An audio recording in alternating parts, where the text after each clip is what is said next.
Okay. Nice. Okay, so it is recording. All right. So my question was, here's the names first, okay? Freddie Mercury, Robert Plant, Roger Daltrey, and Mick Jagger, all in their primes. And I'm saying if only one of them existed and had to be subbed in for the careers of the others as vocalist and frontman, which one do you keep that has to fill in for all the other bands too? Oh, I think the answer that comes to mind first probably would be Freddie, simply because I know he has the vocal range and he could probably even, like, if there's parts that, like, Roger Daltrey play piano for The Who, like, Freddie Mm-hmm. could play the piano. That's true. You know, could he hit Robert Plant's high notes? Probably close enough. You know, I'd say he definitely has as much, if not more, swag than, Mick Jagger. So I'd say Freddie. Yep. I That's what I wrote down too. I said practically I believe that Freddie could handle most of those other bands and not destroy their careers basically. So like for all of them I can imagine it and I can see it. But for my own personal curiosity what I so that would be my practical answer. But for my own personal curiosity I was wanting to see I was wanting to hear Robert Plant at the front of all those bands. That would be pretty. I mean, honestly, like, the only one that never wowed me as a singer as much as a frontman was Mick Jagger. And, like, I'm sure there's plenty of people that would consider that comment blasphemous. But at the same time, like, I was never wowed by his range, or, He's but got it a was more of swing. the presence, and yeah, Yeah. he's got just that kind of bluesy, Yeah. And pre-punk rock and roll vibe. and the presence is kind of part of the question too. Like, Totally. I can see the presence happening for most of those bands.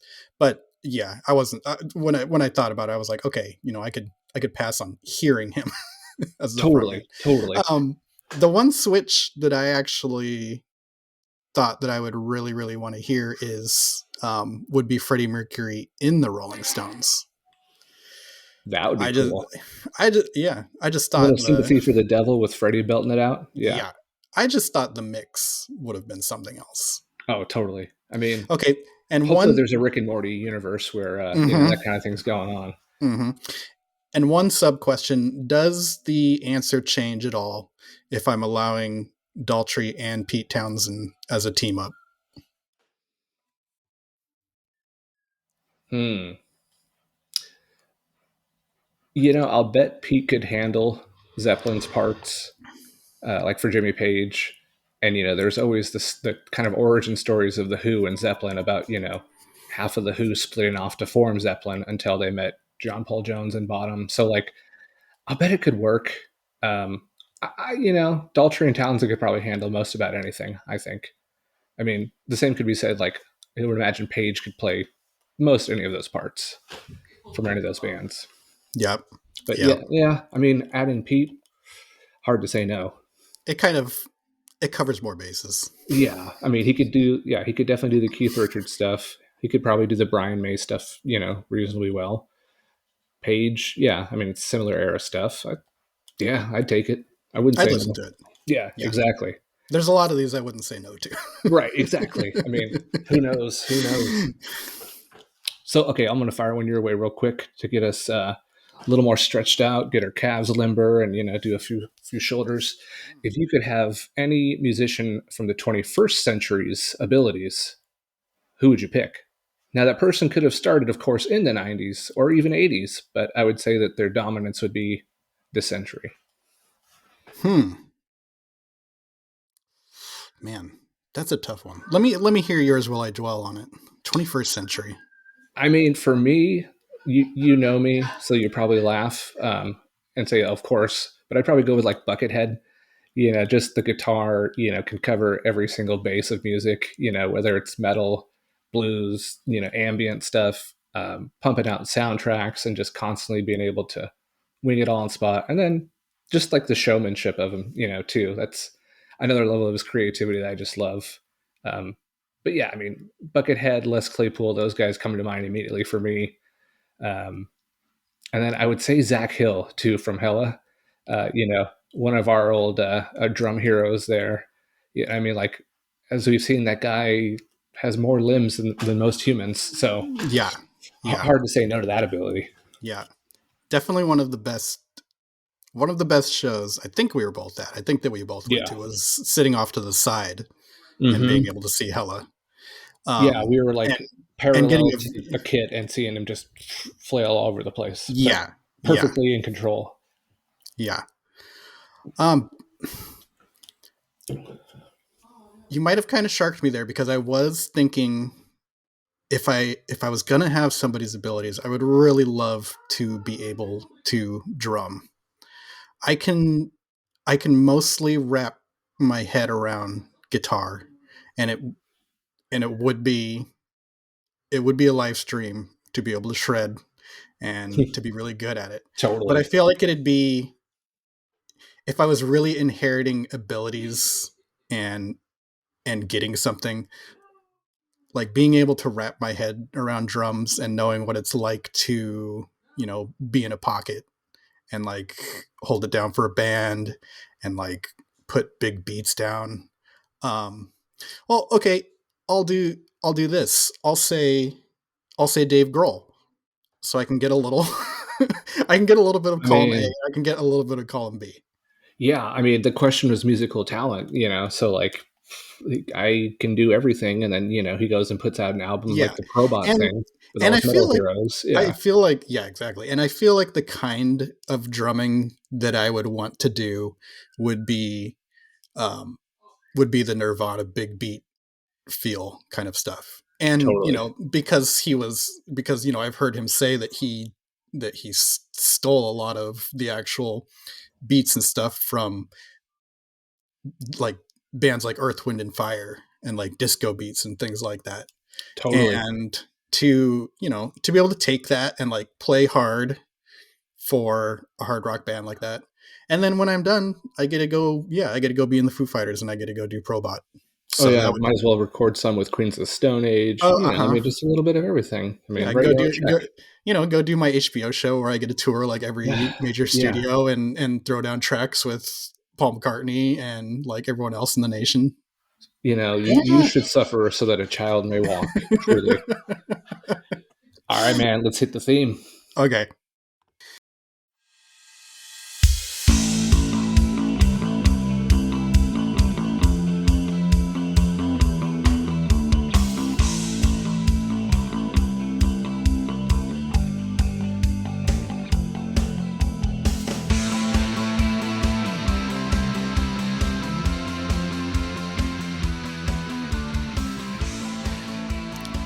Very, very big thank you to the Traveling Wilburys for that live in studio cover of our very famous theme song.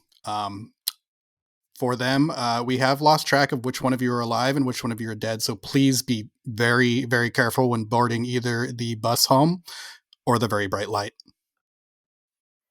I mean, even though none of them sang on the track, I can confirm they're all here. I mean, Nope, I saw them. yeah. I Oh, saw okay. each and every one of them. There's Cool. George. So that's two. Oh, hey Tom. Oh, Yeah, Mr. we'll meet you at Artisan. the bar later. Yeah. All right. Well, welcome to the Indy 500, a podcast where we break down, in random order, the top 500 albums according to British magazine NME. I'm Helio Novell, and my main man fueling me up with all the info and hot takes is Brady Tidgewater. Hello and welcome. Brady, we're both born and raised in the tail end of the grunge era, Pacific Northwest, and into the internet era of having every publication and work of art at our fingertips. Why don't you tell a lovely listener, or maybe we're lucky and we have more than one, what is it that we're doing here, and maybe a little bit about yourself? Yes, the over under on listeners for our first album, for those keeping track, or our first episode, since we don't have an album here, is one. So if you want to go to one of the sports betting sites, the over under on listeners is one. I'm putting my money on the under, but Okay. that's hedging my bets, really. All right. Okay. My handle, for the purposes of a little bit of online anonymity, is Brady Tidgewater. If we do have listeners, I would assume most of them know me by either that name or Intel Sebastian from the Something Awful web forums, Twitter, and now Blue Sky. It's either that or they are my wife who is checking in to make sure I did not read out my legal name and address on a podcast. And just for the record, I would say, I'm not being rigid about not sharing things about my personal life because I'm sure it's going to happen. But my take on it is this: if somebody is online and wants to do me harm, I'm going to make damn sure that they have to hear my opinions on 3 different Dexy's Midnight Runners albums first. Um, That's a good that's right. payoff. I think that's commitment. Absolutely. I mean, I don't even know if I want to hear your opinion on three Dexys Midnight, but We're gonna talk. I'm signed We're up gonna for talk. it. We're gonna talk about that. It's been a running gag in the pre-production, and it's on the production now. But there are 3 different Dexy's Midnight Runners albums on the NME Top 500 albums list, and we will have to deal with that at some point. So they had more than one song. It is kind of what you're They getting at apparently here. had more than one song. Yeah. All right. um, Wow. age wise, and I think we're probably pretty close to each other here. I'm an elder millennial. In music terms, that means that I do have a conscious memory of the day that Kurt Cobain died.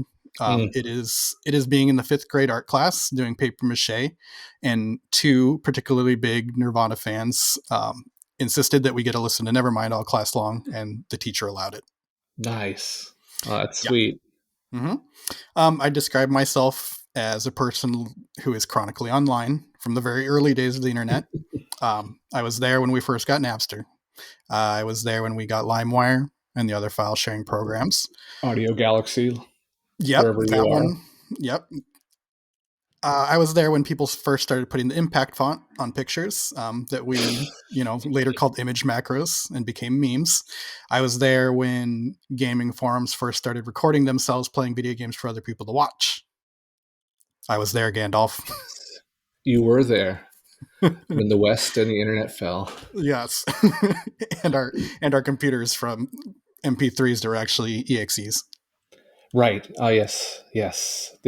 Oh gosh, Lincoln Park Numb and how many different comfortably numb Oh yeah, covers they knew or viruses.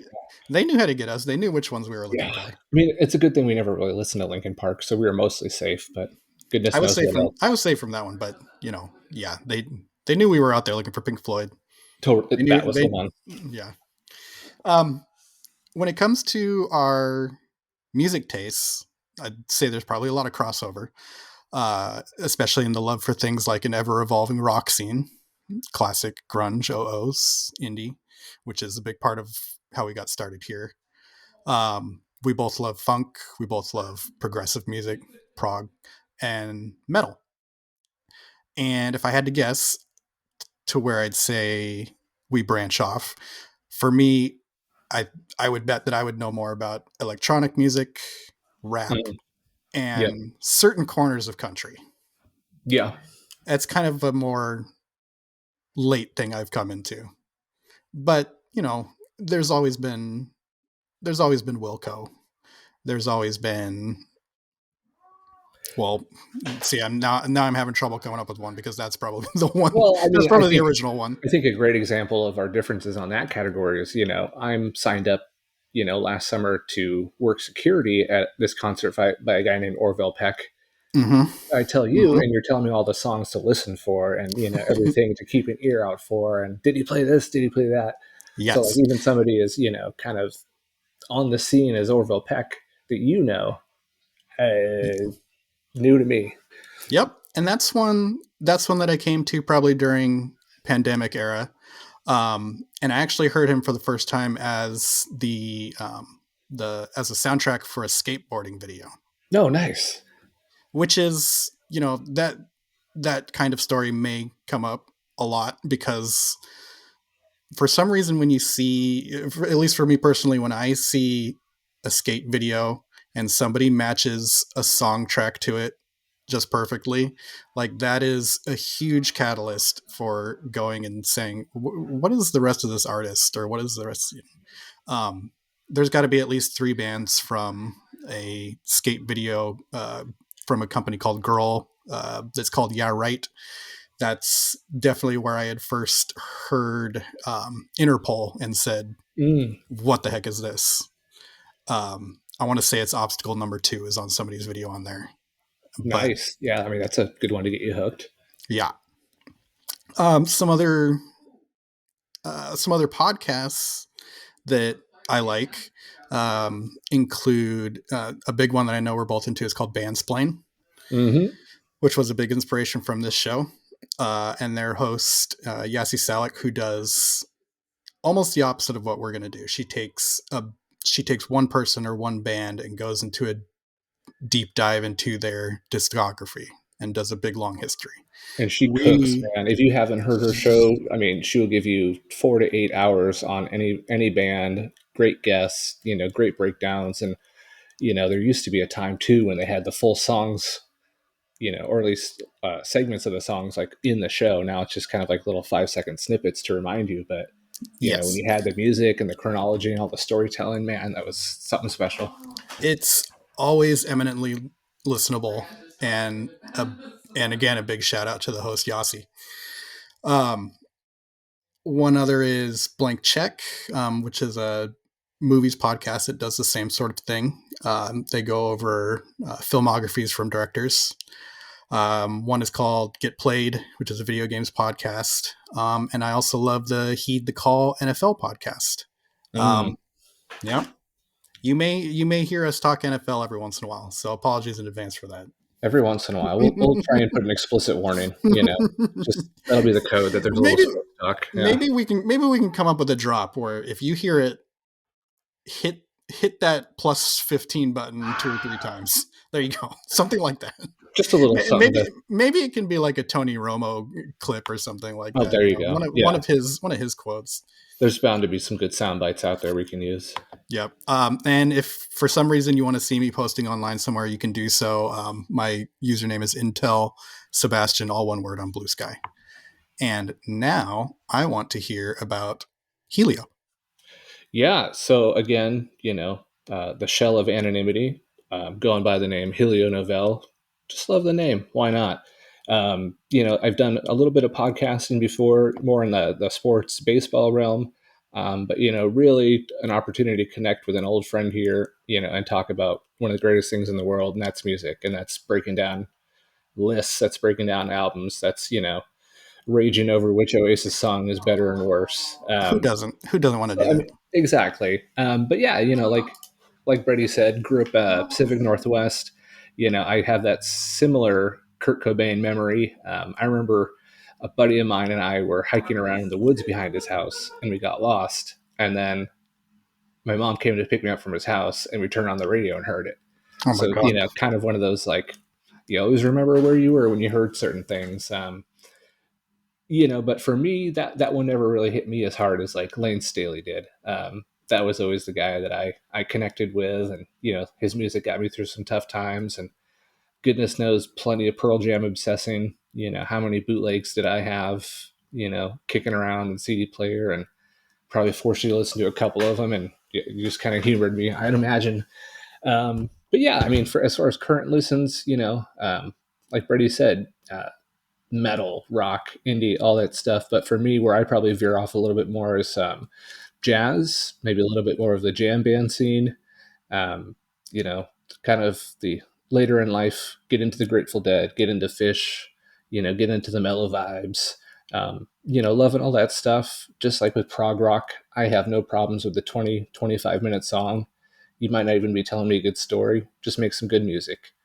I grew up in school playing trombone for about 8 years, and then plenty of guitar, bass, other instruments over the years. So, for me, music is just part of the fabric of life.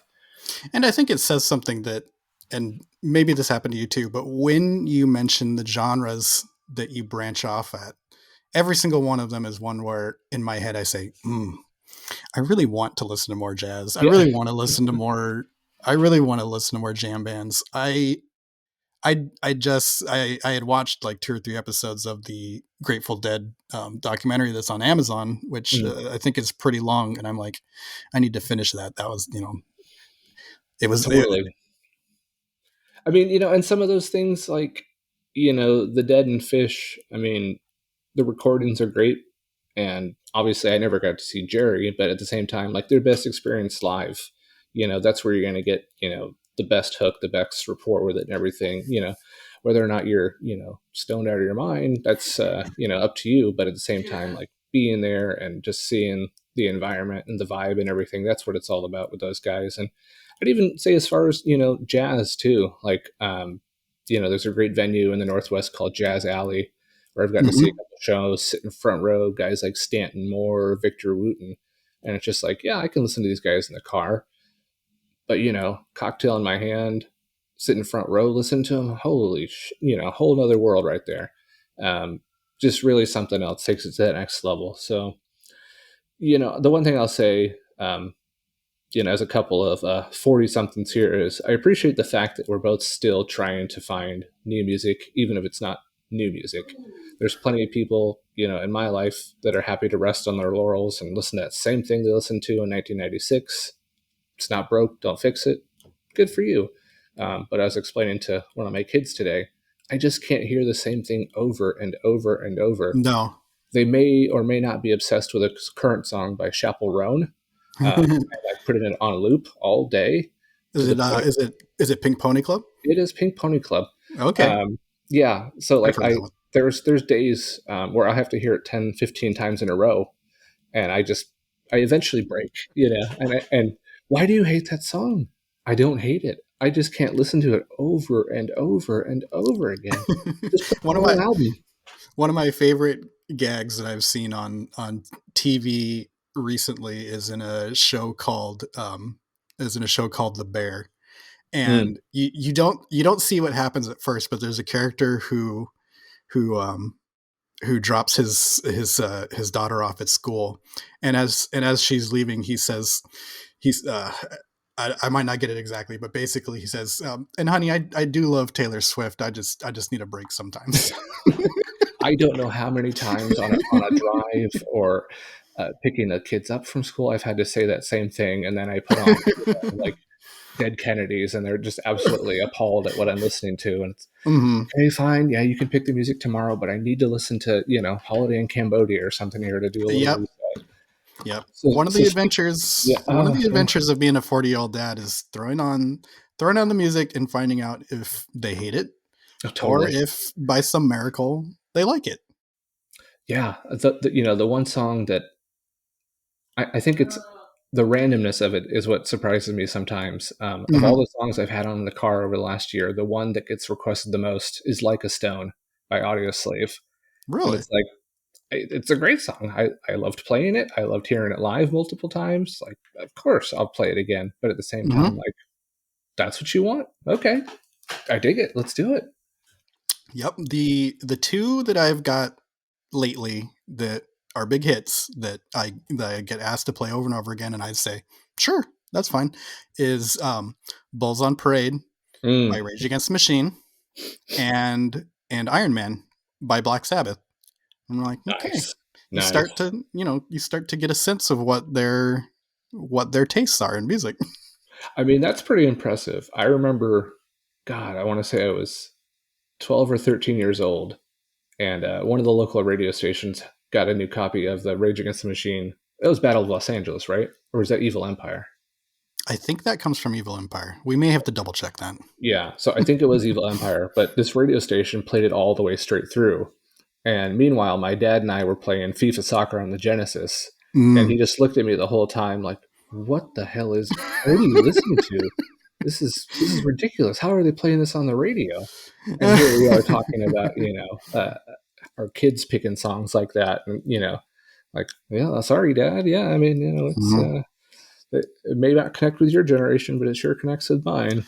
My enduring memory of Bulls on Parade, and I'm curious to see if you remember this, but when we were in junior high or high school, there was I believe, Mormon student who hadn't Hmm. been in our grades and had just finally started coming to public school during those grades. Yep. And apparently, he had spent a lot of his time during homeschooling and at home playing guitar. I don't remember his name, but I remember I that's sure that's the do. story. Okay.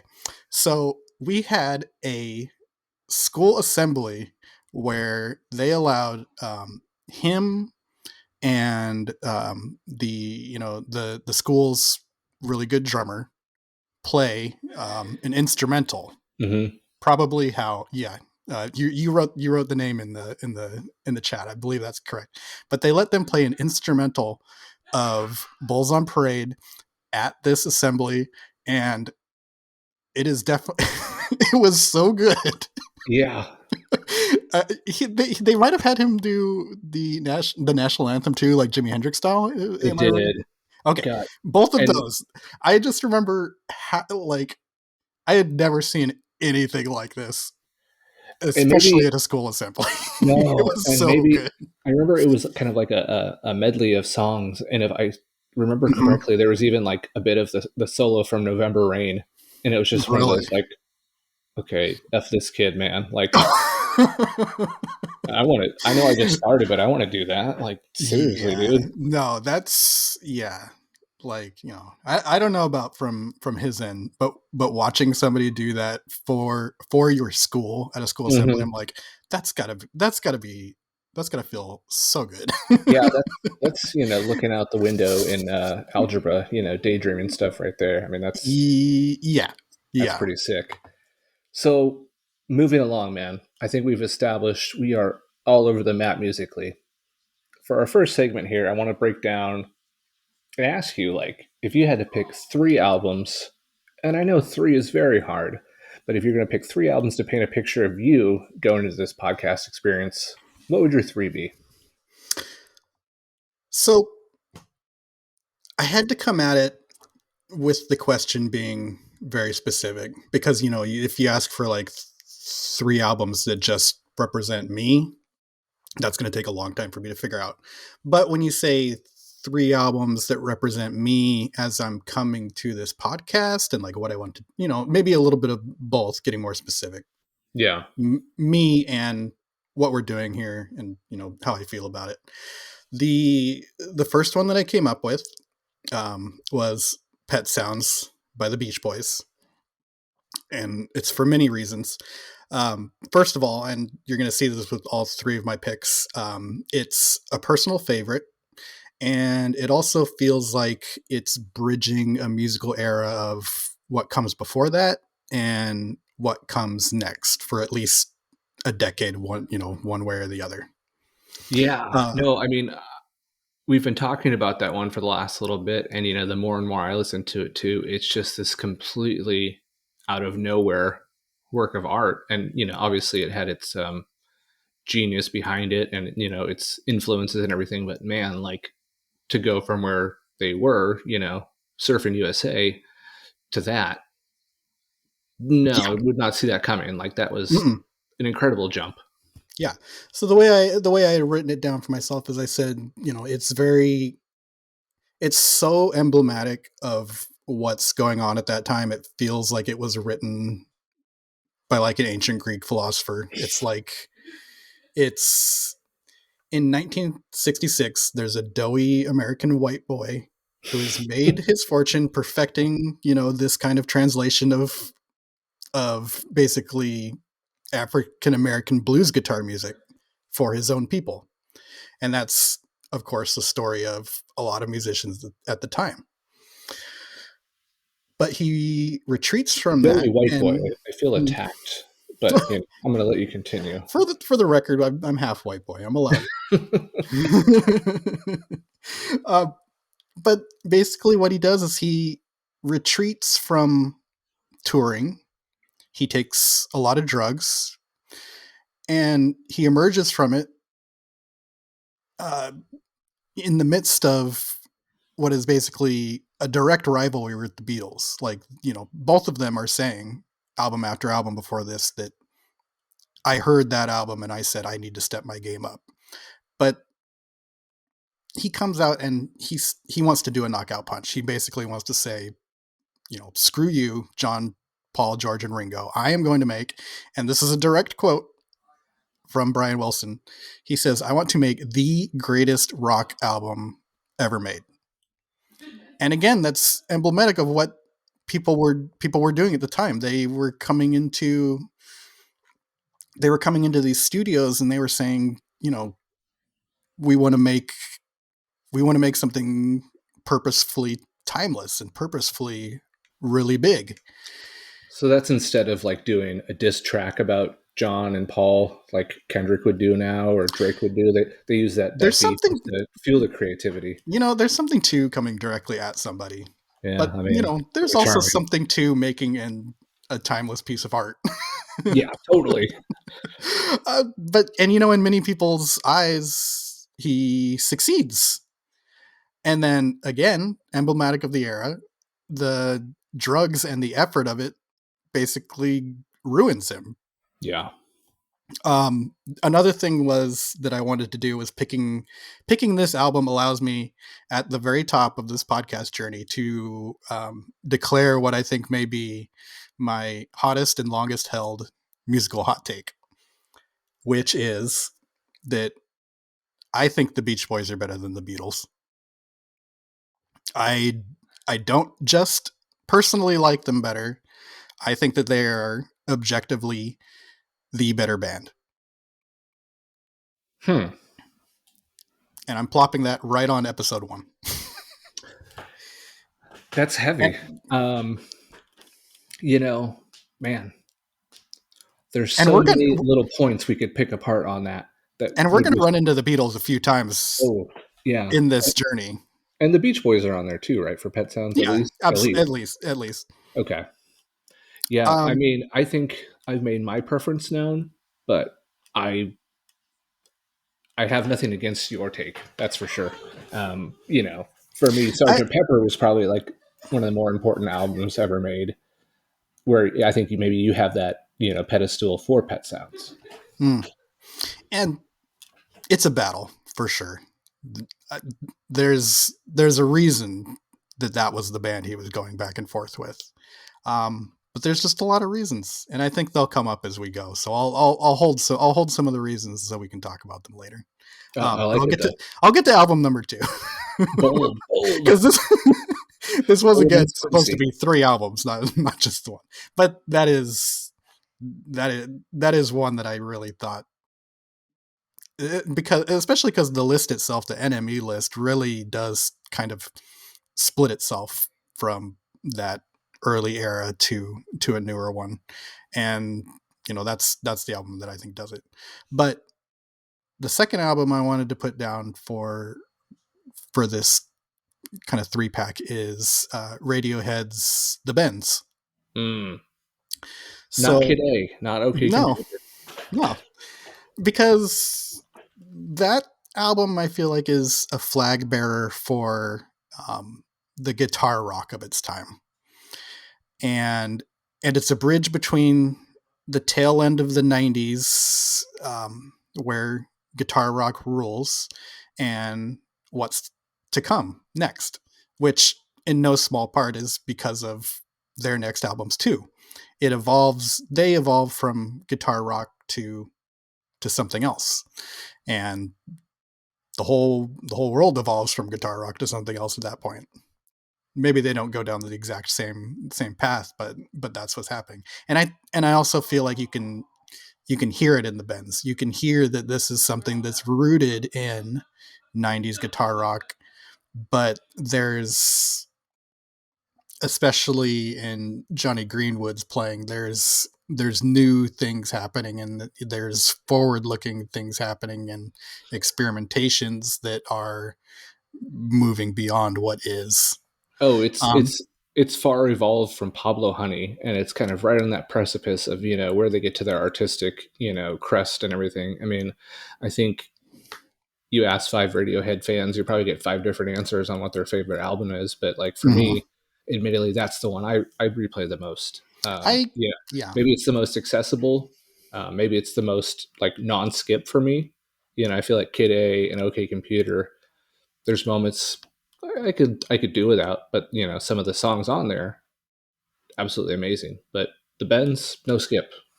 Yeah, and there's something that I feel like's been happening, and I think it's happening to everyone, not just us, but a lot of the '90s music that I feel like we rushed through or rushed past. Back then we had the bends and we were like, this is good, but then you got Kid A and you were Right. like, I want to listen to Kid A. I had a poster of Kid A. That's right. I loved Amnesiac. But the further and further you get time um, to you get time to go back and look at an album like The Bends and say, is this at least even just as good as as these other albums? And it feels like a yes to me. Right. And I mean, like, again, just to be fair, like, this isn't necessarily like a critical breakdown of which is better. This is simply, our personal favorites. And, Mm-hmm. I think right now, yeah. But, there was a time too when we were jamming together and, we were playing national anthem and, fun stuff like that. I mean, having fun with it. So I think different songs might connect with us differently, if we talk about them. But at the same time, like right now in life, give me that, Radiohead rock. And another aspect of that album is that it's pretty quintessentially British. It's maybe what you would call the last of that era of like the Brit alt rock that was ruling over things, and Yeah. that is a heavy theme for the Enemy list. Oh, absolutely. Definitely, Mm-hmm. definitely some colonizers hard at work on that list. Absolutely. So the album number 3 that I put down is Discovery by Daft Punk. And Mm, again, all three of these are, you know, when you do the thing where you put up the 9x9 album covers online to show everybody, what are your favorite albums. These three are never not on there. But for Discovery, it's chronologically the next step. This is the dawn of the 2000s. This is Pro Tools. This is computers sampling. It's a lot of synths. It's the auto tune robot human voice. Um, Not just the little drum pads anymore, and the nope, Kraftwerk synthesizers, but like no, legitimate. something. Yeah, Yeah. something else is starting to happen. You know, it's got it's got all those futuristic boxes ticked, but it's also an album that's when you really get into it, you realize that it's looking backwards, and that's also a lot of what was going on in the 2000s. They're doing it in their way, and they're looking backwards to disco, but Mm, even in the rock scene, we're starting to get things like like the Strokes, the Vines, rock and roll bands that are very clearly looking back. after Yeah. after what's going on in 99 and 98, which is a very pretty specific thing. We're getting new metal, we're getting people branching out into places that they A didn't little, a expect. little band called Creed, that we Mhm. just couldn't get enough of. No, I wonder if they're on the list. Oh God, I hope not. We might have to, hold, we might have to let's, find a new hold on. list. I have the list up. I have the list up. One second. Let me control F. Sure, I do have one follow up Control question for control you F. before I throw mine at you. Yeah. So that's a great seminal electronic album. If you had to pick one album that maybe got you hooked on the genre and the possibilities, like early on, even before that, was there anything that stood out? Like I Bef- know Fatboy Slim and Chemical Brothers were kind of like the big yeah. radio breakthroughs. Yeah. I was gonna say it's either the Chemical Brothers Dig Your Own Hole, Mm, which is where Block Rock and Beats comes from. That's a big one, or the Prodigy's yeah, Fat of the Land, and it's probably Prodigy Fat of the Land is maybe the first thing that I remember hearing and thinking, this is my thing. yeah. No, that one was pretty good. I mean, it kind of bridged that gap of like, oh, if you like Nine Inch Nails, but you want to go a little more industrial and a Mm-hmm. little more electronic, give this a try. And then Yeah, maybe some KMFDM later on. yeah, yeah. The Prodigy always had, you know, they had rock and roll uh, kind of as their theme, but they were using different tools and they were using, house and electronic music to get to kind of the same like the feel or the message, not the message, but the feel of what Rage was doing. Rage Against the Totally. Machine. Like they wanted that with the music, they wanted to angrily put down a groove. Yeah, they wanted to incite you and also Yeah, entertain you. I mean, it was kind of just like this almost punk electronic thing that, not terribly common at the times. I mean, I might actually have to go yeah, back and listen to that one tomorrow. That's a good one. yeah. That one, and actually, I didn't know it at the time, but the album before that, which I believe is called "Music for a Jilted Generation." Two or three of those tracks are on the soundtrack to the movie Hackers. Oh, yes. And I don't even know if I knew at the time that it was The Prodigy, but there's a couple of tracks from that movie that I heard and, did the same thing. And I was like, this this might be it. Like this might be my thing. And it was for Yeah. a long time. Oh man, that's such a great movie though, too. That whole mid '90s electro vibe, Mhm. Johnny Mnemonic and Hackers and all these little movies like that. Oh, Yeah, it was a vision of what they thought was coming. yeah. And it sort of arrived. Yeah, Not they're not. as not as fun, not as good looking. Yeah. Keanu has a beard now and is, aged about 30 years. And maybe he's in a video game, I guess. But, Well, cool. I'm going to throw mine at you real quick here, and then we'll keep things moving. First one that comes to mind for me, I heard this after I got my first guitar, and that was Jimi Hendrix live at Woodstock. And in some ways, I feel like it's kind of a cop out because you can almost call it a greatest hits, but at the same time, there's so much like spontaneous energy on it from hearing that and knowing like all the details behind this performance. It was the last performance, Monday morning. How burnt out and high everybody was, and all the things it took to get Jimmy there, and then just you had his Star Spangled Banner come from that. Which I mean, God, 50 years later, people are still trying to We just talked live up about to. Yeah, I mean, it. exactly. Like anytime you hear any guitarist at any event try and do the national anthem, it's like, he's copying Jimmy. Yeah, like It's what are not you as doing? good as Jimmy.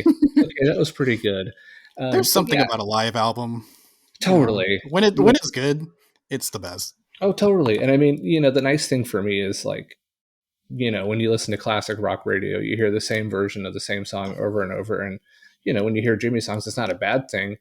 But give me the, 15-minute Voodoo Child, where he just cuts loose and goes all different places musically. And it's three different songs almost throughout it versus, the 4-minute, 22-second one I hear every day on the radio. So just these possibilities of like fusing rock with that jazz, blues, open feel of like, we're cooking an idea. Let's go. Let's take it somewhere new. Let's solo on it. Let's riff on it. Let's make some goofy sounds. And let's have some Jimmy chatter in the background. And then for me, I think it also became kind of like my new benchmark for music in terms of if it's good live, I'm going to be into it. A lot of stuff on the studio versus live can sound different. Um, whether that's just, overproduction on an album or that's like these guys just aren't great performers and they don't bring the same energy to match it. For me, live became, an important factor. I'd buy a bootleg or a concert way before the studio album. You and I have a extensive YouTube playlist, Yep. of concerts and things like that we just put on because, man, live music rules. It's the way to go. And you mentioned earlier, you were talking about Pearl Jam, and it's true. Like Pearl Jam wasn't a thing that I latched onto at the time, but the one thing that I really did latch onto was, um, I don't know if you gave it to me or how I found it, but they were doing basically official bootleg releases Mhm. at the time, and they would be in little like They're like paper almost sleeves. exactly. Yeah, it was almost like lunch bag paper or something like that. And I can't remember. I really wish I could remember which date it was or whatnot. But one of those that I had, I really liked and I listened to a lot. It had a couple of covers. I loved all the versions that were on there. Like, Yep. that that was my hook for Pearl Jam, and that's the reason I can never say not really my thing. Like Right. I know that it could be my thing. Right. Are we going to sit down and listen to the first 6 albums in a row? Probably not. But, do I want free tickets to see Pearl Jam? Yeah, I'll take them. I'll Absolutely. sit there for 3.5 hours and listen. And I think if I did get that one to you, this is like the nerd in me. It was the September 22nd, 2001 Las Vegas show. Um, I know that because I had this one. It had Crown of Thorns on it by Mother Love Bone. It also had Bob O'Reilly, Oh, like, okay. Yeah. like Eddie That singing was that. definitely one of the covers as well on there. Yeah. And that was one of those moments of like, oh, wait, Mike McCready can play the synthesizer part on guitar. Oh my God, he's amazing. So no, I mean, like, just those little moments like that, where maybe you're not there, but you get to experience that energy just through a live recording. And I'll say that, like, this list isn't littered with them, but that doesn't affect my opinion of it necessarily. It's just for personal preference, live wins a lot of times. Yeah, I think I read somewhere that they tried to keep out compilations and live albums, but that there's certain ones that are so good or such a big thing that they couldn't keep them out. So I don't know exactly what the Yeah, rules were on it, but to the best of my knowledge, there are a few on there. and that's fair because I mean, like I said, with the Jimmy Live at Woodstock thing, it's like Yeah, listening what are you to a gonna do? greatest hits. I mean, like, you take all his best songs and put it together for an hour and a half. Yeah, of course you're going to come up with something brilliant. Um, so the next one, I think this one is definitely one of those bands people love, hate, or have never heard of, and that's Mars Volta, the album Deloused in the Comatorium. For me, this is like the perfect fusion of punk, prog, psychedelic, guitar fireworks from Omar. Um, from start to end, that album, is just like a sonic masterpiece. Whether it's the ambient tracks they're, doing to lead in, whether it's just like the high energy stuff and the vocal screams over the top by Cedric, like, absolutely unreal. And again, for me, part of that love comes from seeing them live, and just experiencing the way they deliver that. So the first time I actually saw them, they opened for A Perfect Circle, and I'm thinking like, oh great, Mars Volta's there, Perfect Circle, this is going to be the best show ever. So they come out, they play 2 songs in 50 minutes because they're just basically jamming in and out.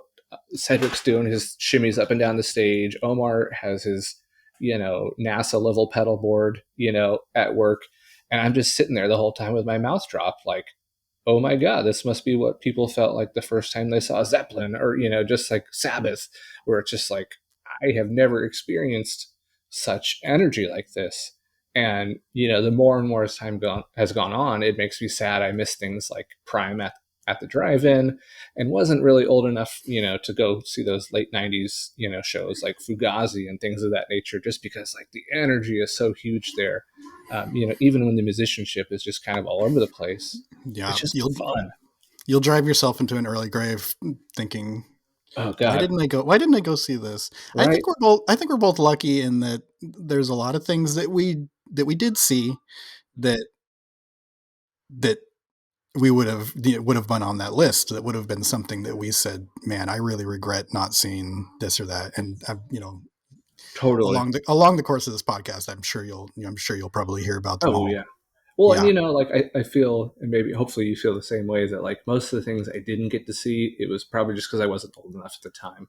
Like I Yeah, remember there wasn't was the aware. yeah, like there was the Bowie Nine Inch Nails tour. I think I was 12. Like, it sounded amazing at the time, but like my mom wasn't going to shell out for that. No. Like, I got to see Bowie later. I've seen Nine Inch Nails multiple times. Like, how cool would that be together?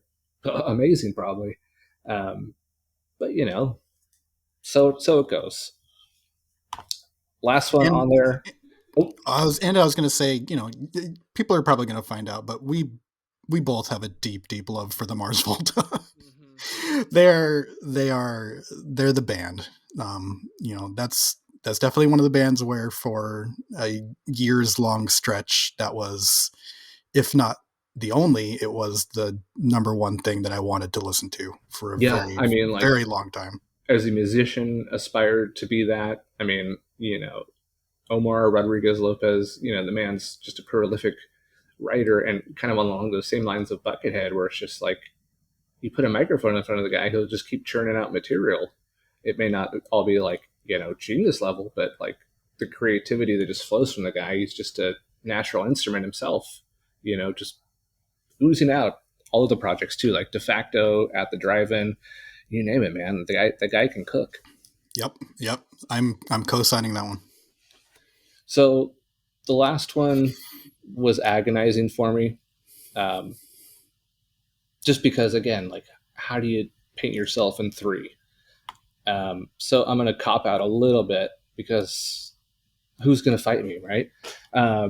First 20 Tommy? years of my life, I'd say Tommy by The Who. Um, for me, that's really where I saw the capabilities of being able to tell stories through music. Um, you know, Most people don't grow up with opera in their life. I'm no exception. I didn't have, opera. Um, but, hearing this rock opera, this 70-minute story, as weird and as like quintessential 60s as it was, oh, there's this deaf, dumb, and blind kid that's all of a sudden a messiah because he can play pinball. What kind of story is that? That's absolutely insane. But the way they build it, all the little songs, the characters they do along the way, you could just as easily imagine this as a stage play. Um, so it really opens up that prog, mindset to me of like The Wall, um, all these other albums where it's just like, yeah, you can make good music and you can also tell a story. It doesn't have to be this singular 4 minute, you know, anecdotes about life. You can tell a big, grand, sweeping vision. So for me, that There's was, there's really something about a concept album, isn't there? yeah. Oh, absolutely. And I mean, like, even just on like a compositional level, there was things that they intertwined, from beginning to end. They have an overture, they have an underture, like they Yeah, have there's like like motifs that come in and out. totally, and there's so many fun things like as a guitarist to play on there, Pinball Wizard trying to get that strum pattern down. I mean, just like so much fun. Um, and just so quirky. But like I said, I'm going to cop out and say that's what I would have picked for the first 20 years of my life. Um, but for the last 21, I'm going to go with Sergeant Pepper. Um, just because, like, I think as a kid and even a teenager and, debatably a young adult, the Beatles never did it for me. I could appreciate it. I liked watching Yellow Submarine or Help with my dad. Those are always fun movies. But admittedly, it wasn't until I started, smoking green leaves that may be legal in some states and not others, where all of a sudden I put this on, with some headphones and like, bam, this thing hit me right in the brain. Just how beautiful, how like diverse it was, the production on it. Absolutely amazing. It's still something I can put on any time of day. Um, Bad day, good day, man, it's just going to put a smile on my face. And, again, that philosophy of like, there's no skips on there. There might be a No. moment where I want to hear something like towards the end, oh, I want to listen to Lovely Rita. Sure. Okay. But same time, I'm going to enjoy the ride getting there. I'm going to leave it, let it play out. After I listen to the song I want to hear, it's just, I mean, other than Pet Sounds, according to somebody, it can't be beat. So I don't know.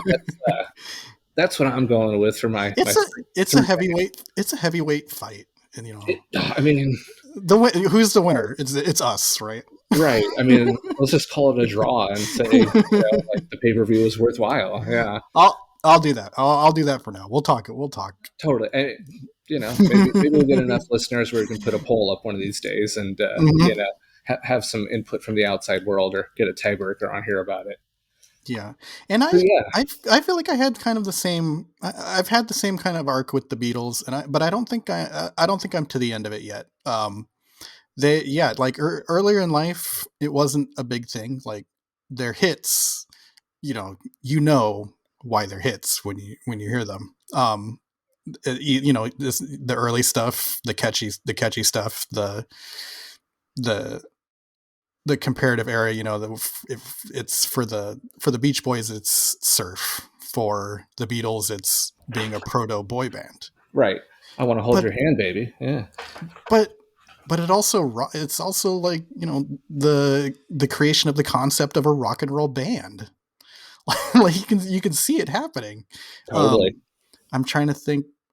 The intro for She Loves You, the way that the drums come in on that sounds as propulsive and hard rocking as anything since. Like Right. I put that on and I hear that and I'm like, that, for how early that is and how nobody else had that, like, they put down they put down something that really, really rocks. Oh, Like, totally. Well, and then, they can go and do something that's almost like folk adjacent, like you've got a Hive Your Love Away, and it's just like you guys are capable of anything here.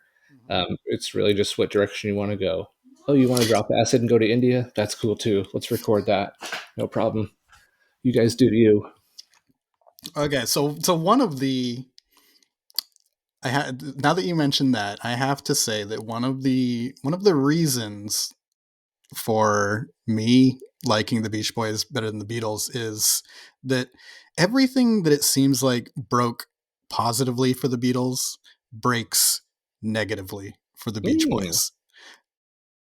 The Beatles find drugs, and it seemingly is a positive influence for them and their music.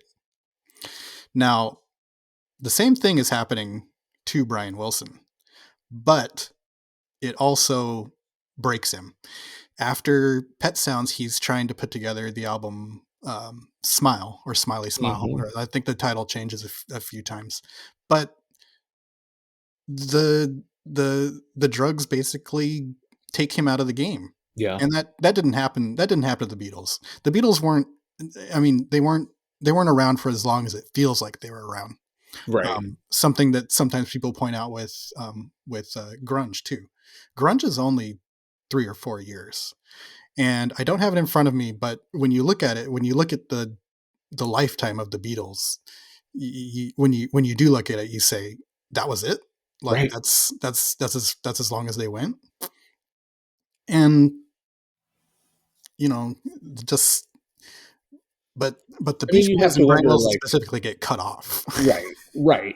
I mean, maybe, some of those drugs got to their head and they spent too much time with Yoko or, with Wings. And, we could have had a couple more Beatles albums if they all hadn't gone their own way. But, with that many egos, you're bound to kind of need to do your own thing. But I'll tell you, though, one of the coolest concert experiences in my life, a mutual friend of ours who may come on the show at some point, um, reached out to me. I was having a really tough time in my life, really battling some depression and a bad mental state.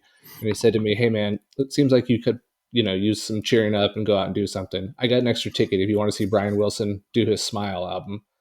So, like, for me, that's one of those ones I can always listen to and, like, just think about, like the kindness and love of friends and just, like the beautiful possibilities of life and just everything.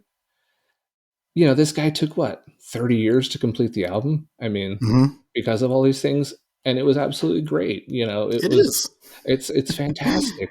And yeah, I mean, I'll always, have a deep, like, personal connection to that album in that moment, but just like even the story of this guy getting through it and finally finishing it, like, my God, how many lackluster pieces of crap did Paul McCartney put out, after the Beatles? And oh, here's a song about freedom, and here's a song about Christmas time. I'm gonna bang on some synthesizers because that's the thing. Like, okay, you do you, boo boo. But like, Yep. yeah, Brian Wilson, man, he put in the time, he got it right.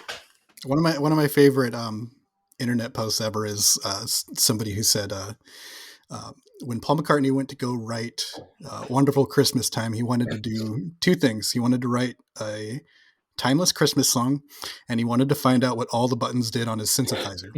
And he definitely did one of those things. Hmm. Yeah, yeah, he sure did. I know. I heard it in the store over the holidays, and it was just like, God, what? Why do Yeah, we are we so I deprived of, like, lacking our Christmas music? We have to play this. Why do we have to use this? I And saw this I is saw I saw one person online trying to not reclaim it, but kind of ask everybody Prop to it up a rethink little its bit. reputation. And that's, a lot of times I see those, almost no matter who does that. I'll see those and I'll go, I'll think about it. I didn't need to think about it that time. No, I mean, I'll kind of like, if I hear it once in a holiday, I'll smile and laugh and go, "Oh man, that's a steaming pile of crap." But like, I'm not, if my kids want to listen to Christmas music, like, I'm skipping that one, guys. Sorry, you can learn about that at your local library. I'm not bracing that one. Mm. All right. Well, I think they're getting an idea of who we are. Um, I think what we need to do next, though, is break down what is NME magazine, this big, bigger than life magazine we're pulling this article from, this top 500 list. What is it, man? Why does it matter? Or I guess, does it matter? So, the background information that I got, the best place for information about the magazine itself, and especially uh, the beginnings of it, is from a book that's called "The History of the NME: High Times and Low Lives of the World's Most Famous Music Magazine," and it was written by one of the main NME editors, who is the late Mr. Pat Long. And I found the recommendation for that book in a write up of Mr. Long's life by another NME contributor named Alan Woodhouse, who possibly, spoiler alert, we have feelers out to interview. So hopefully we will be able to get around to that sometime. Yeah, it'd be pretty cool. Yeah. He said yes. So I would imagine it will happen in the future. So stay tuned. I mean, we've got 500 episodes at least, to get them on here. So Yeah, he could come in. long enough Um, timeline. We'll get there. absolutely.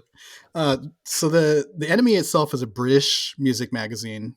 Its first proto issue came out in October of 1946, and there was a paper called the Accordion Times, which was actually dedicated to a dying off fad in Britain of accordion music. It was just on its tail end. So it merged with a weekly trades paper for musicians. And when they came together, they called themselves the Musical Express, which later became New Musical Express, which is NME. The new originals, which became the Exactly. originals. So basically, thanks to the timing of when they did this, they've kind of perfectly set themselves up to document the rise of rock and roll music in the UK and in the USA. And their breakout innovation as a magazine was that they basically invented the concept of a singles chart, which started when, previous to that, the way that newspapers would document which the way they would document a song's popularity is by counting how many they would count up the sales of the printed music sheets for performing it. Yeah. But instead, what NME started doing is they started having their own employees start calling up record shops and asking them which recordings were selling the best that week. And that concept basically, it, they need saving multiple times during their history, but that is the first time that they were saved. Um, it it became gangbusters. People started copying them doing that. I mean, that's Basically, pretty much like the yeah, standard now in so many words. Yeah. that's how we do it. um, so the magazine, they had a reputation for features and breaking stories that were primarily about rock and roll music, punk, and indie rock. They were especially spiritually aligned with the legendary British radio DJ and tastemaker John Peel. Mm. So if you as a listener know absolutely nothing about pop music and rock music, I think you could do a lot worse for an education than just looking up exactly who has been on John Peel's show year by Yeah. year. So if you go on YouTube, you look up what Peel Sessions. Is that what it Yes. is? Yeah. Mm-hmm. And I mean, talk about a rabbit hole. You'll be, finding new stuff and hearing amazing performances for years. I mean, Yes. it goes on and Um, on and on. yeah. Fun fact: when I popped open the Wikipedia page that lists every single band who have recorded at least one session on his radio show, and he always had people back. So, but this is just the list of people who have had at least one session on his radio show. It took me, and I counted literally 55 seconds of scrolling the mouse little wheel at a pretty good clip. I was not purposely going slow or looking at them or You anything. weren't spelling out every name as you No, went I was through it. not looking. I was scrolling through it. It took me 55 seconds to go from A to Z. That's how many bands he had on his show and recorded. Wow, that's amazing. So I mean, if you want to get a sense of who the Enemy was looking at the time, especially on the UK scene, that's a decent resource to look at and get a feel for it. Or you could look up And the just to list. give a little context too, I just saw this. I didn't know it. He was on the air from 1967 until he passed in 2004. So Yeah. you're talking about a pretty good chunk of time and a lot of musical revolutions, so to speak, and changes. So to your point, and he was always championing new music too. And he wasn't afraid to break out into different genres and stuff. He was a big proponent of what back then we called intelligent dance music, which some people find a little offensive, but that's what we called it back then. like Pump Up Boards the of Jam, Canada, right? yeah. Technotronic. Yes. You know what? If I had that Wikipedia open and I hit Control F and looked up Technotronic, I would not be shocked at all if they had themselves a Peel session. I mean, I would hope so for the sake of Britain and the rest of us. Yeah. Oh, I'm sorry, but I derailed. IDM. Well, no, I was just naming off. I'm pretty sure on that list I've seen Boards of Canada, Square for sure. Definitely, Aphex Twin has had multiple sessions on his show. And him personally is a lot of times the reason a lot of these bands become popular or break out. He was the tastemaker at the time. Right. I mean, as far as electronic music was concerned at the time, if you left it to MTV, it was, Fatboy Slim and Chemical Brothers, nothing against them, but, that was the way they were going. So here you had this guy saying, there's another scene better than that. Yeah, you can do a little different. You can be intelligent about it. A few of the bands that are noted as often featured in the magazine included the Beatles, Jimi Hendrix, who in that book I read once asked a NME reporter who was shadowing him, "Hey man, why don't you ever set your typewriter on fire?" David Bowie, Rolling Stones, T-Rex, Sex Pistols, Joy Division, Duran Duran, all of the big grunge bands. They were very early believers in grunge. The Stone Roses, Blur, and Oasis, of course. Missy Elliott, Aphex Twin, The Strokes, White Stripes, Franz Ferdinand, Block Party, Arctic Monkeys, Muse, and LCD Sound System, just to name a few and give you kind of the range that they were looking pretty at. much brings us up to where the list ends that we're working off of, right? Yeah, exactly. Arctic Monkeys is as far as the 500 albums list is concerned, I'm pretty sure that their album, and I don't remember the name of it, but their album is the newest one, or the one with the latest release date to actually make the list. And I think I've got it written down a little later, exactly the info on it. Yeah. One particular note for you, that there was a 1998 cover story on Godspeed You Black Emperor that sold so poorly that it was noted as a near death moment for the magazine. Wow. I mean, that hurts a little bit. Yeah. I mean, I know get some taste, people. Right. I was just saying, I know it's not everybody's, cup of tea, so to speak, but man, I mean, those guys are still around and kicking and, do incredible work. But, I'll give it to them. It's not Missy Elliott. It's not Blur or Oasis, but. They also famously once said of Kraftwerk, and this is a quote from somebody who had reviewed one of their albums. It says, "This is what your fathers fought to save you from." It said that Oh the boy. electronic melodies flowed as slowly as a piece of garbage floating down the polluted Rhine River. Yeah, I don't detect any lies in that statement, so it's fair. Yeah. Well, Kraftwerk gets the last laugh though, because they do. They are one of only a handful of artists who show up with 3 albums on the top 500 list.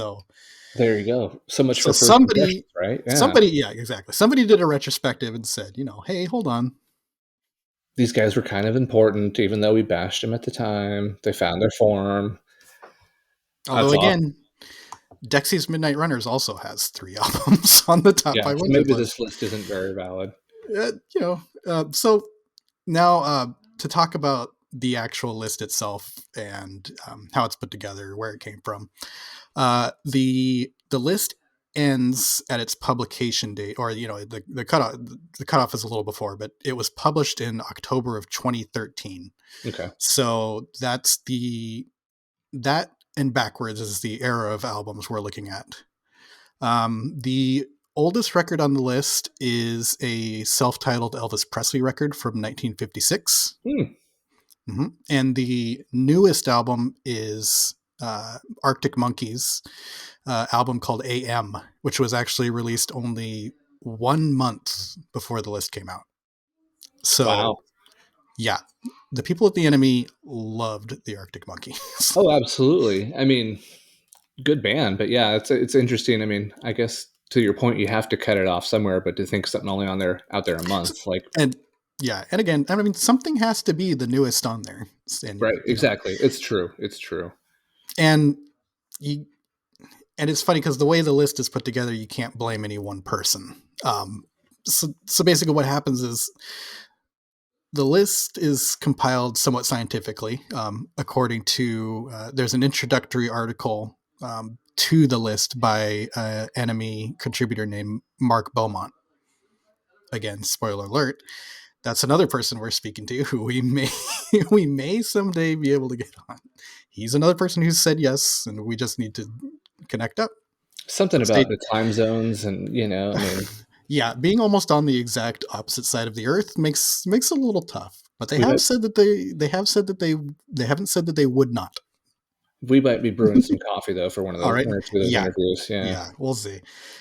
So to quote him, he said, "We managed to gather together around 80 voters to submit lists. At which point the serious number crunching began. From those dozens of lists, each number one was allotted 50 points, 49 points for number two, and so on until our teams of list flinging work experience students began having numerical nightmares and spreadsheet breakdowns, waking up in heaps of lists screaming, Marquee Moon, 37 points." Yeah, that wouldn't be a fun intern job, I don't think. I No. mean, hard not to fudge the numbers too on that one, I would think. There Well, was there was somebody you were telling me had a rather corrupt list. What was that one? I mean, a few Well, people maybe did. corrupt. Yeah. Um, I let's see. Did I write this down anywhere? Who did that?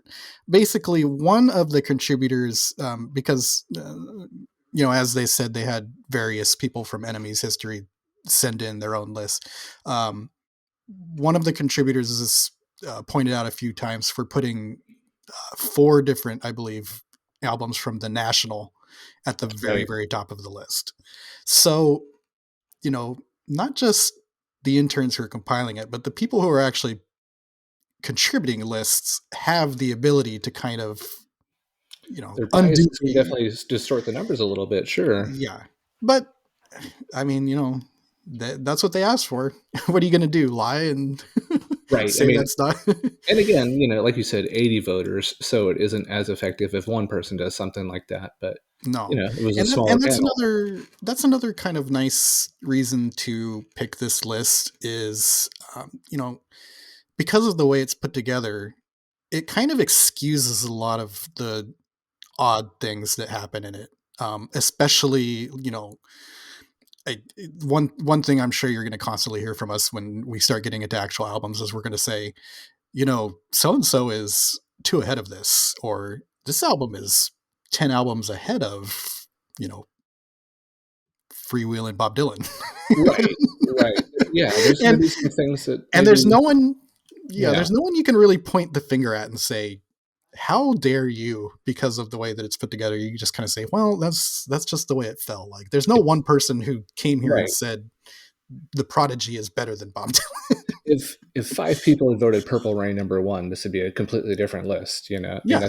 it's going to be little things like that where we can pick it Mm-hmm. apart, but at the end of the day, that's how the chips fell. Yep. Yep. So speaking of why we chose the NME list, for me personally, the bottom line was just that the NME list is just kind of plain cooler than all the other ones we were looking at.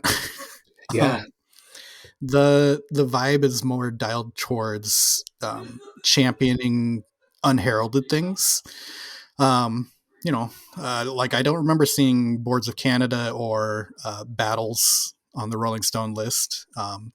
And going the other direction, if you're a pop artist like Lauryn Hill or Prince or ABBA, and you did make it onto the NME list, I feel like that means that you went above and beyond.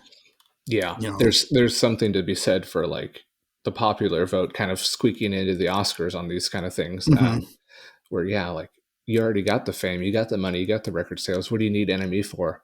Oh no, Yeah, this is a legit good piece of art yeah. right here. This is a bunch of UK cool kids, basically, Hmm. and if they're saying that ABBA that ABBA compilation album is one of the top 500 albums of all time, it probably is. It's not ironic. They legitimately feel that No, way, and you know, no, it's there's no worth jokes. mentioning. Yeah. There's no jokes on the list as far as I can tell. They No.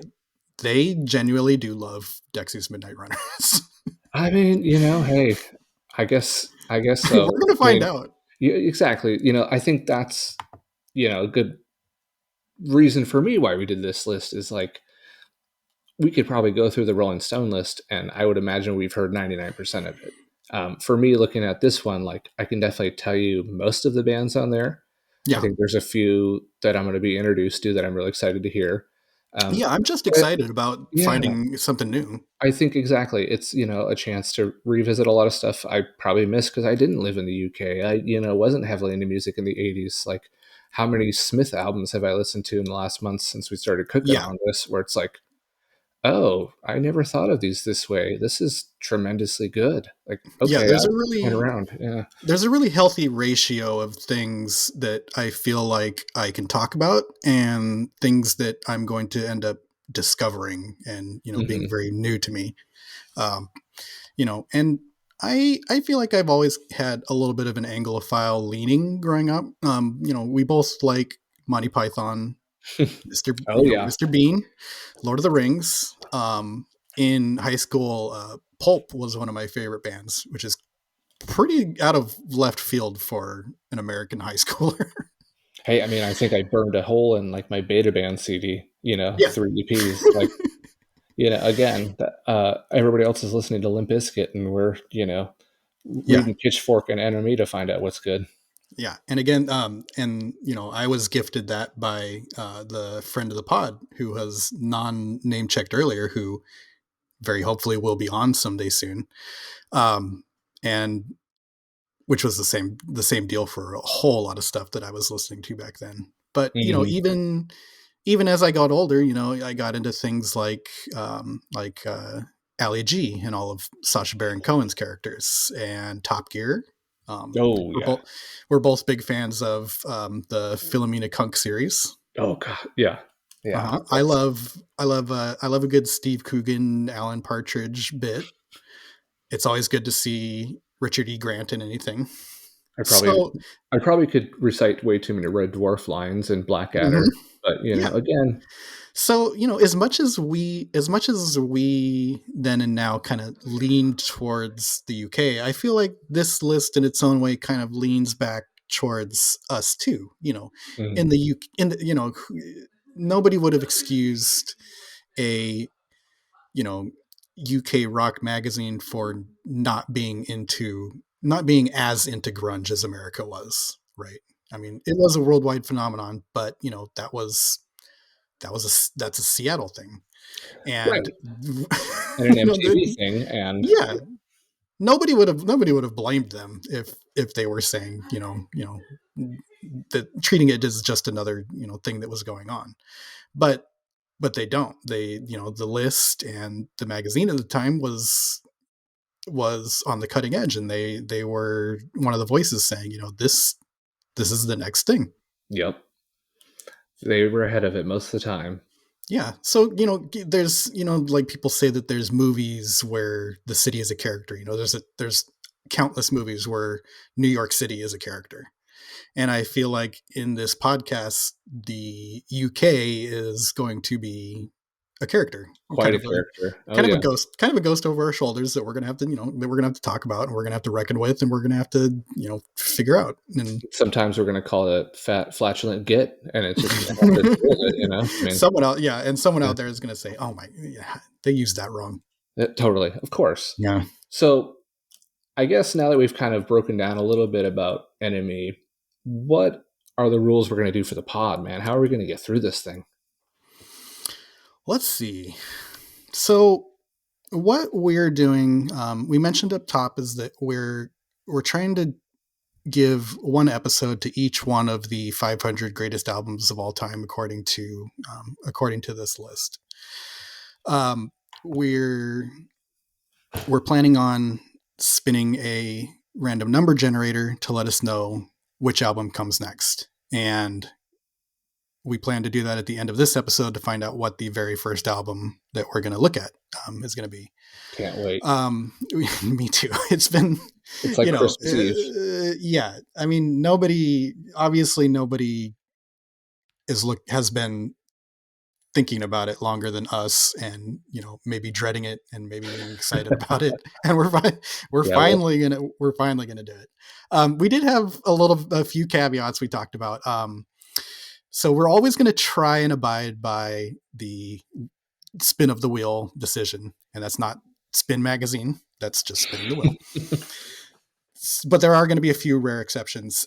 If an artist repeats, or something that's very closely related, maybe even if we hit like the exact same genre twice in a row, Velvet Underground, and then next week it's Lou Reed, we might take a break on that. Yeah, if we both agree, if we both turn our keys in the nuclear submarine, keys, sir. If we both turn our keys, we can agree to re-roll. Also, we plan on, once we get deeper into the list, we're going to give ourselves vacation episodes that are going to address things like missing genres, maybe some of our favorite albums that we feel are missing, or explore some kind of list related topics that aren't specific to any one included album. Well, and totally. And I think, one thing to remember too is this list cuts off in 2013. Yeah. So we've had 11 years of music, to kind of shoehorn in here. So, we start talking about one album, we might need to deep dive into something, that came after that. Yeah, that comes after that. Yeah. Exactly. So do you think, are we going to do like all of Dexy's albums in one shot, or are we going to give them, a fair break? And okay. So, as much of a laugh line as that's, become already, I think it should be a game time decision. And, fingers crossed, maybe we won't have to revisit this at the very end of this episode. Yeah. Well, but don't jinx it. Don't jinx it. From the few, from the little research I've done, it sounds possible that this is a situation where, a band is a one-hit wonder here, but over there, they're a big thing. Like totally. Over like one that I can think of is Jamiroquai.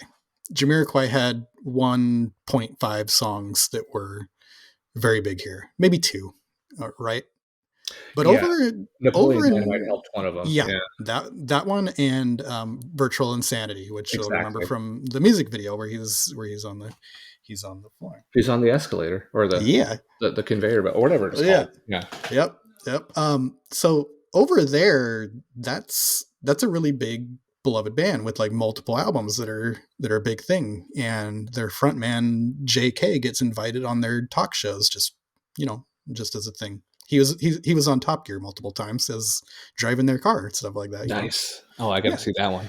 Yeah. So yeah, I mean, it's possible that it's possible that that's their thing.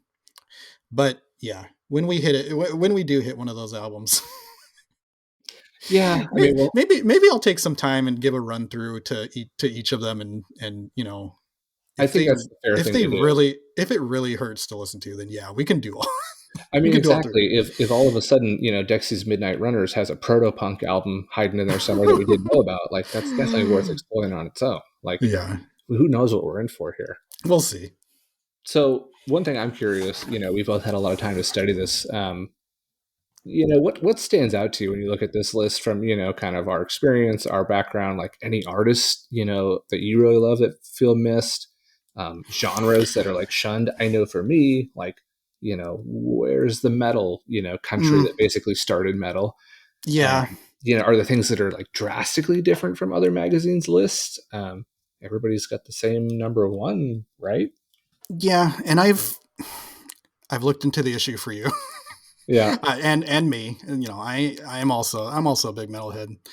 Um, I haven't found an answer as to why metal in particular is missing. All I can think of is that maybe with the enemy being what it is, it's indie rock forward. yeah. That's not a real that's not really friendly to metal. But No, it's not. I'm saying this right now. It's not an excuse. Okay. and All right. when we have our guests, we'll definitely be able to get more insight on that. I Yeah, think. I've bookmarked to definitely ask them this question. What the hell? Um, because some of the bands that are missing are Black Sabbath, Judas Priest, Deep Purple, Iron Maiden, Motorhead. Yeah, That's not a coincidence. All right, at least one of those should have showed up on the top 500 albums. And even if it was Sabbath, simply because like that's what created metal. Like, yeah, I mean, yeah, Deep Purple, Smoke on the Water. right, That's the riff that started riffing, right? right, right. I mean, that's exactly. You issued that with samples of Tide in the mail. I mean, Yeah, and it's not that it's completely missing from the list. They do have the Black Album and Master of Puppets from Metallica, and they also have Rain and Blood by Slayer. which The I mean, like, I love that, but really, at Yeah, the same time, like, those are the ones. yeah, Uh, surprising, but yeah, and of those three, Rain and Blood is the one that comes in the highest at 287. So even of those, none of them are cracking the top 250. right, exactly. Nobody's on the podium for that. Yeah. Um, but there are some notable inclusions from we had mentioned intelligent dance music. A few of those show up. Boards of Canada shows up. Aphex Twin shows up. And one thing that I was also surprised at, that they give a lot of respect to rap, Mm, and not just classic, but new stuff too. Public Enemy shows up at number 17. wow, Um, Kanye with Beautiful Dark Twisted Fantasy shows up at 21. And one of the Wu Tang Clan albums shows up at 30. So, that's of 500 albums, right, that's that's a significant. big tip of that. That's a big tip of the hat. Well, it's definitely interesting. I mean, like Public Enemy, sure, Flava Flav has become his own like personality, after the fact, but like I wouldn't say that'd be like the highest ranking rap group in America if you ask most, American people. And No, I'm sure that's a loaded statement in itself, but yeah. if we went over the other lists, it wouldn't have the same makeup. Yeah, definitely Um, influential, but like 17, wow. yeah, some other notable genres that are underrepresented would be jazz, country, and R&B. Um, R&B, especially when you look at the Rolling Stone list, is Mm, really well represented, but is almost nowhere to be found on the enemy list. Um, a lot of countries' roots show up. Like I had mentioned that self-titled Elvis album. Okay. Johnny Cash, I believe, shows up a few times. So again, it's not that The jazz. I seminal believe, album, so to speak, yeah, they touch. Yeah. uh, jazz. I think is almost completely missing. Yeah. But these other and R&B, I believe, is almost completely missing. But metal and country get basically token items that you kind of can't deny. Right. Well, I mean the metal. I mean back to what we were saying with the metal. Those aren't ones that I say you can't deny. They left off the ones that you can't deny. So Right. I mean, no Number of the Beast, no Sabbath. I mean, like no, I'll that's probably call it in as like a Helio adventure. Like, let's do a metal breakdown here. One of these yeah. episodes, but at the same time, like, yeah, they're missing some important ones. I mean, you hear it in our voices. We're gonna need to let the pressure off on this one at some Yeah, point. exactly, exactly. Your choice whether to listen or not. Yeah. Some other notable bands that are completely missing. Queen. Yeah, Make it make sense. that's especially from that country, that's stunning. But the only thing I Yeah. can think of is given kind of the indie punk underground vibe of it all, Queen probably could have been lumped in with that arena rock scene of Styx, Hmm. Born, or obviously far superior musically. There's no question. But I can understand where maybe there was some of this is stadium rock. That's not what we do. Yeah. Even though again, like the music is brilliant. Like yeah, Yeah. not And even again, up for debate. there's no excuse. A Night at the Opera should have been on there, but I also wonder if, the concept of them being one of the bands that's where the greatest hits album Mm, is the album, yeah, right? true. If they're purposely trying to avoid greatest hits albums, that may have been something that knocked them out.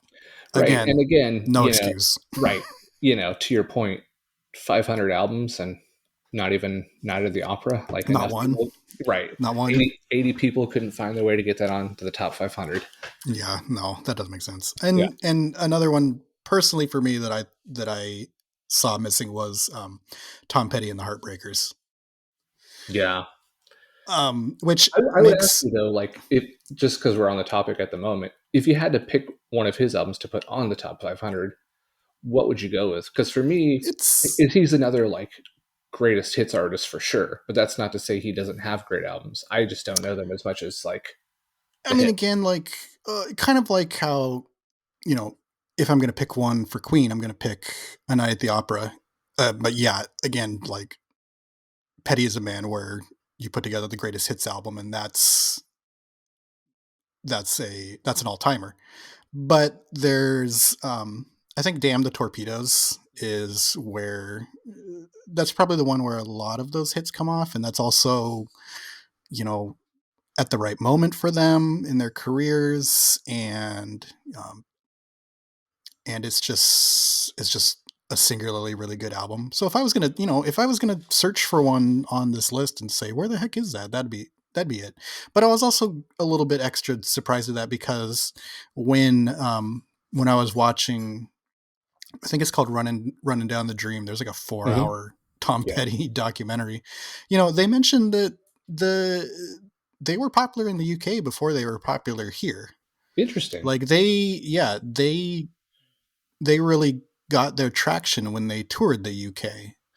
So like, put your stamp on it. That was Right. you Yeah. guys got in, you Another for one a you bunch boosted of up. Yeah. for a bunch of indie rock people, like wouldn't you love to say, "Hey, I was into them before Right. Exactly. before you guys?" Like, I come liked them on. before they got You at cool. least Yeah, exactly. You at least want to be able to do that, right? Oh, exactly. I mean, before Mary Jane was on VH1, we were listening to the good stuff. Come on, man. Yeah. Oh, I love it. Very good. Yeah, I mean, still the Queen one boggles my mind. But No, again, that's there's never gonna answers. make sense. There's answers to be had, and it is what it is. We've got time to figure it out. Totally. Speaking of If time. there's an answer, we're gonna find the answer. Oh, exactly. Speaking of time to figure funny things out here, we got some background on the list. We went through the magazine. You know a little bit about us. Should we play a game? I want to play a game. All right. So what do you got This for isn't me? Saw, but I do want to play a game. So we, as the show goes, I mean, we love a good bit. We love a game. So the first one that I want to play, I have called Null Way. And this is a game where it's based on an NPR. Wait, don't tell me game where there are 3 stories about either Noel or Liam Gallagher from Oasis. One of them is real, and 2 of them are fake. And I Mm. want you, Helio, to tell me which one is real. Oh God, this is going to be. All right, are you ready? Do you need a little music to get ready? Or are you good? Oh no, I'm all right. I'm good. I mean, if All we right. want to listen to some Oasis, I will sit down and listen to some Oasis, but we may get sued. Oh yeah, right. That whole thing. Yeah. All right, fire away. And you know they're watching because they're back now. So, I mean, whether or not they're sober enough to remember, that's another question. But mhm. they're And back. they're definitely listening to our podcast. So, Well, they oh, told us. so They the told us over they under would. is now, yeah.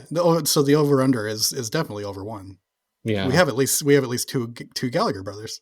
I mean, there you go. Yes. I guess Thank I you lost guys. the bet. We really appreciate it.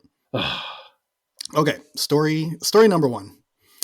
This is Noel.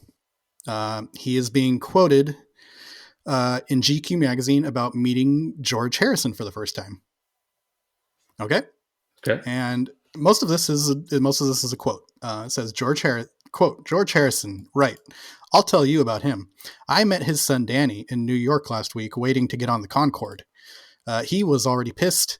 On the flight back, we had about 25 Bloody Marys, and he arrived at Heathrow rolling. I had to get his bag and stick it on the trolley. And guess who's waiting to meet him when the doors open? George Harrison, who has been slagging my brother off in the news. And I've got my arm around his son, and he's smoking for. He uses a word that is British slang that Oh, I don't want to get. I cigarette. don't want to get tagged on. Well, yeah, cigarettes. I'm sure Spotify is searching. I mean, we're in a new era of America, so maybe we could get away with it. But Yeah, we'll leave that one at the I want to door. be nice. Okay, he's smoking cigarettes, Clove cigarettes. probably. It says he's as pissed as a fucking arse. He says to George, "Hey, Dad, he's all right, you know." And I say, "Hello, George. Here's your son. You've just been Gallaghered. Go and puke up in your Ashford home while my stomach gently retches." Oh man! That's story number 1. All right. Okay. Wow, hmm. Do you have any quick hits or feelings about that one? From everything I've read and heard from the man, that's incredibly believable. Okay. Story number 2. This is Liam running into Paul McCartney. Liam says, "Yeah, I've met him a few times, and he's been absolutely a dream. Last time was at the Royal Albert Music Hall, and he goes, 'Why are you always in a rush? Sit down, sit down.' So I sit down, and he says, 'Do you like margaritas?' And I say, 'Yeah, but I had something before I came out. I don't usually eat at this time of night.' And he says, 'I mean the fucking drinks, you stupid prick.' I thought he was offering me a pizza."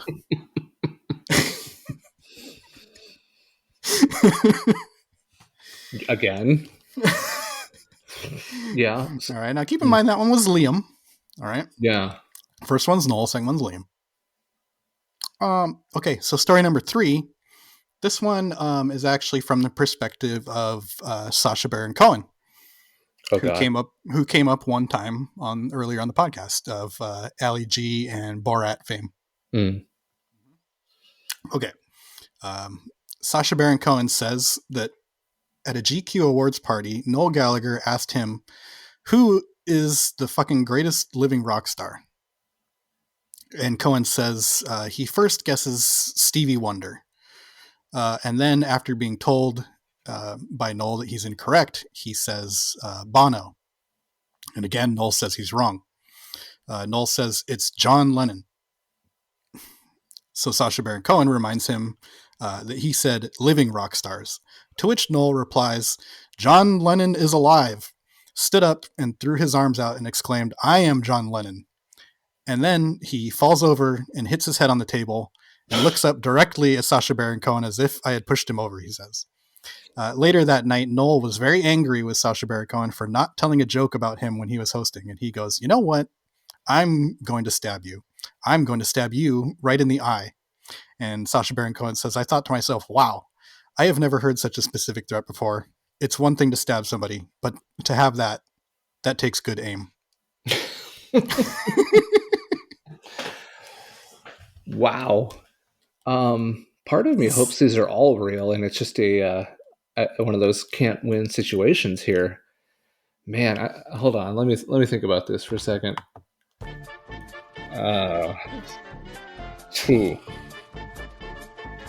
Ooh, a little frickin' Dan. Yeah, I mean, only the best of the galaxy. No. All right, so I'm gonna guess. You said it was 2 lies and a truth? Yes. I'm guessing that the Sacha Baron Cohen story was the truth. That sounds like the true one? It sounds like the true one. But well, again, none of them would surprise me. Well, I have really good news for you. I messed this game up. All 3 of them are real.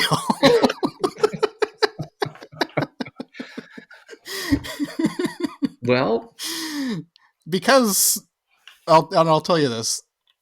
There is no lack of awesome Noel and Liam Gallagher stories online. Yeah, I mean, it probably took me about 7 minutes to put this together. I was about ready to applaud your creativity if any of these are made up. But as the cliche goes, you can't write this shit. No. This is just pure drunken mess that is the Gallagher brothers, and we love them for it. I love all 3 of those, and I tell you, if we played this one every week, I could probably do the exact same thing. I'm not 500 times. Yeah, exactly. I mean, we've got other ideas for games, but we're gonna come back to this one. No, God, that's too good. Wow, well done, sir. Well done. All right. Well, I think it's time for a deep breath, a little bit of yoga, a little bit of meditation, and what do you say? Should we spin the random number generator? We are going to spin, not the magazine. The random number generator, finally. All right. Are you ready? Okay. I'm ready. I am punching in. Okay. I've got a website that does this. I need to set it to one random number between 1 and 500. And also remove any of the Dexy's Midnight Runner albums from it. If I remembered which numbers that they were at, I may have put in a safety valve and done that, but I don't remember which ones they are. We've done this all in one take, so it'd be kind of, defeating us to pause at this point to find them. So it would be mean. Let's just do it. Give me the music one more time as we do a spin. All right, and then when it's over, I'll let you know. I'll see you in court. There we go. Woo! It's spinning. What do we got? Here we go. Oh my God, this website actually rolls the number and lets me hit a stop button. This is honestly really tense. Here I go. I'm about to hit stop. I'm closing my eyes and I'm hitting stop. Here we go. Okay, the number we've arrived at is 435. So I believe we both have the list open. Let's see, 435. What are we at? Oh my God, this is scary. This is really scary. Let me know when you see it, and I won't blurt it out until we're both looking at it. All right, I'm almost there. I'm really close. I'm at 400. I'm at 430. Oh my God, here it is. Okay, interesting. Oh, it's still loading for me. Sorry. This makes for a great pod right here. do you want me to say it? Go ahead and say it. Okay, number 435 on the NME 500 albums list is Patti Smith's album Easter. Okay. All right, so Patti Smith, I've heard before, not a lot. Easter, Mm-hmm. I cannot tell you that I've listened to this album. So our first episode is going to be kind of a discovery episode. A new experience, I think, for both of Yeah. us. Yeah, awesome. Okay. So let's see what's kind of surrounding this and see what we almost hit. Okay. So I'll go. Sure. Let's go 3 albums forward and 3 albums back. Okay. So 3 albums back from 435. 1, 2, 3. 438 is Kings of Leon, the Aha Shake Heartbreak. Would have been interesting. Yeah. TV on the Radio, Dear Science is 437. Well, it's relatively newer. Yeah. It's a Mm-hmm. good one. Number, I would have really loved this. Number 436 is from a band Battles called Mirrored. Have you heard that? I saw them open for Primus a couple of years back. They were really Really? good. Yeah. That sounds awesome. That was quite a show. Yeah. That sounds like an awesome show. Yeah, so we missed that by 436. 434 is now I'm having trouble here because I believe the artist is Prefab Sprout, but the album is called Steve McQueen. I don't know if they got that backwards. Or I'm pretty sure that wouldn't have happened. And number 433 is Dr. Dre's 2001 album. I think that was his first return. Yeah. Yeah. That was a big one for us in high school for sure. Mm-hmm. And 432 is something called Tinder Sticks by Tinder Sticks. I don't know what that is. Oh, you don't? I don't. How could you? Yeah, I don't know either. It's not Iron Maiden, so I don't know it. Ooh, 431 was Soundgarden's Bad Motorfinger. Oh God, that's a All right. layup right there. Yeah. Yeah, so I think we're gonna have an interesting time. We're gonna get a deep dive into this album. I'm excited. Yeah. No, that's awesome. I mean, I was actually, I was kind of dreading that it was gonna be something known to us or too something. easy. Yeah, something, something that people would accuse us of gaming the system on, and landing on number one. We landed on the bends. Who would have thought? Yeah, yeah, something like that. But this is good. I Yeah. I honestly don't know what we're in for. I don't Just either. just a little bit because I know who Patti Smith is. But Yeah. I mean, I'm excited. Something new, right? And kind of awesome. homework, so to speak.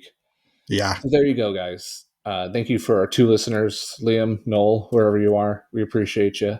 thank you guys. Tune in next time, hopefully sooner rather than later, to the Indy 500 as we break down Patti Smith's. What was the name of the album? Easter. Easter. Who knows what we're going to do then? We're going to I'm break also down kind Patti of Smith's I'm also Easter. kind of dreading that there's people out there who are like, "What the fuck? You haven't heard of Patti Smith's Easter? These guys are." Yeah, I welcome it. At the same time, It's gonna happen. we all got to learn sometime. Exactly.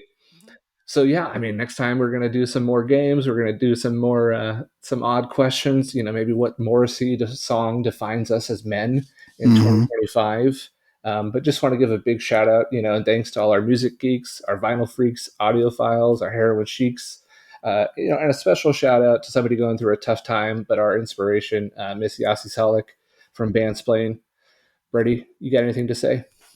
No, just yeah, definitely look up Bandsplain. Definitely support Yasi if you can. Her house got caught up in the LA wildfires. And as far as we've heard, her and her pets are okay, but other than that, unknown. Yeah, So yeah. Rebuilding, it sounds like. I so mean, at the very least, give that podcast a listen. That is, that's something. If you enjoyed this at all, you enjoy that a lot. yeah, that's a work of art right there. I mean, we're here because of that. That's all I'll say. Probably. Yeah. So, but yeah, I mean, I guess on the way out, be sure to subscribe to ours so you know when the next Please do. episode and first actual album episode drops. We promise it'll be a lot of fun. If not for you, at least for us. Yeah. Peace out. Later.